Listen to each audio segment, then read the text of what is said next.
Good evening, Internet. My name is Michael, and I'm here to review some stuff for you. Tonight we're going to take a look at the last part of the Bourne trilogy, the Bourne Ultimatum.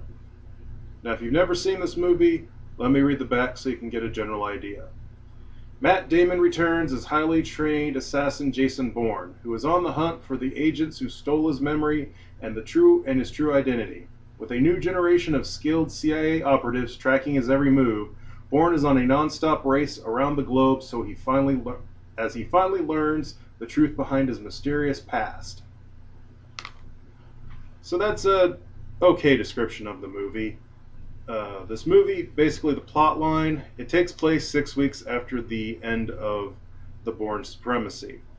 Jason Bourne, he's having more and more flashbacks about his past, and he's starting to actually remember how he was inducted into the Treadstone operation, and he keeps having these flashbacks of them doing like really horrible stuff. They like dunk him into a tank full of water with a bag over his head, and a bunch of other crazy stuff.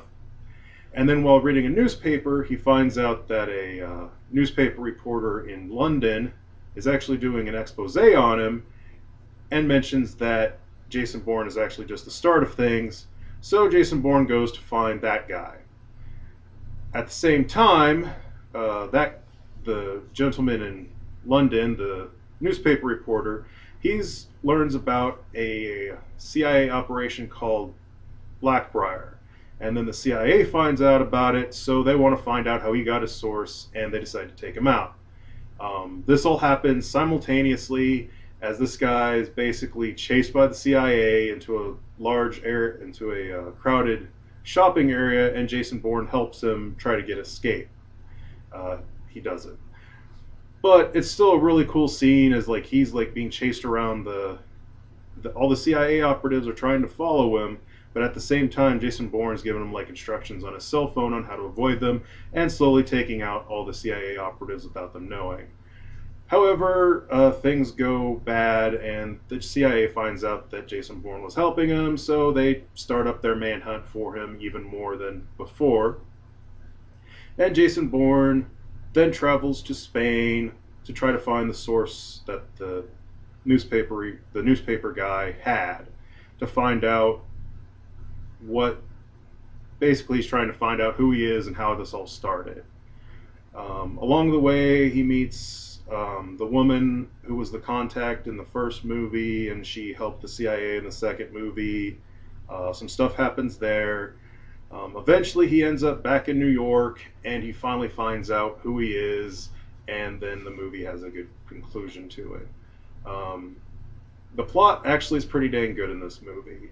I'd still say the first one has the best for plot, but this one's pretty good. I do want to mention the action scenes in this movie, though.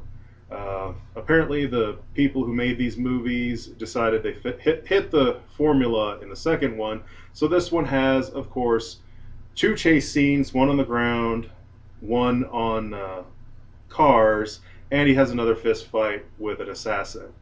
The chase scenes, I would have to say the chase scenes in 2 were a bit better, but I will say that the foot chase scene, it takes place in Morocco, and it has Jason Bourne running from rooftop to rooftop and jumping through glass windows and all this other crazy stuff.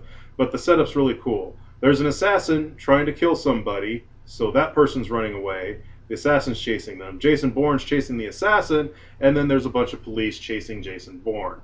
So it's just a giant, like, what the heck, and it's actually pretty dramatic and suspenseful at scenes. And then there's also a road chase in New York City, which is actually a bit more over the top than even the one in Russia. Almost a little too much. It's almost like a demolition derby near the end of it. However, there are 2 really good scenes in it. There's one where he drives a car off the roof of a parking garage, and then there's another where some cops try to shoot, like, tell him to freeze, and he puts his hands up, and then the CIA guys show up and they start shooting at him, and then the cops start shooting at those guys, and then Jason Bourne sneaks in and steals the cop car, and that's the car he uses for the rest of the chase. Also, another cool thing about this movie is the evolution of Jason Bourne's character. Ever since the first movie, there's actually been a progression as he becomes less of a trained killer and more human. In the first movie, he kills most of the people that come after him. In the second movie, he only kills a couple because Marie told him that he doesn't have to kill people. This one, he only kills one guy, and it was pretty much by accident. There's actually a scene for scene shot in the second one. He has the chase and crashes the car, and the other assassin, is in the car, and he doesn't shoot him, but it's pretty obvious the guy's dead. Happens in this one too, but it's real obvious that the assassin in the crashed car is still alive, and Jason Bourne doesn't kill him, and that actually has a payout at the very end of the movie. Another thing is that Jason Bourne finds out who he really is and how he came to be in the situation that he was. He finds out what the Operation Treadstone was, and there's a really good scene where he's talking to the doctor that did all the brainwashing on him, and it's pretty crazy stuff. But in the end, he regains his memory, says Jason Bourne's dead, and then he escapes. And it actually provides a very satisfactory conclusion to the movie. He escapes. It doesn't really look like the CIA is going to chase after him anymore. They might, but he's not going to try to do anything with it anymore. All in all, this is a very satisfactory trilogy. I will give this one a 5, and I highly recommend it. My final thoughts on the 3 movies altogether. The first one has the best story, the second one has the best action scenes, but the third one has a very good blend of story and action scenes. So anyway, that's all I have for this time.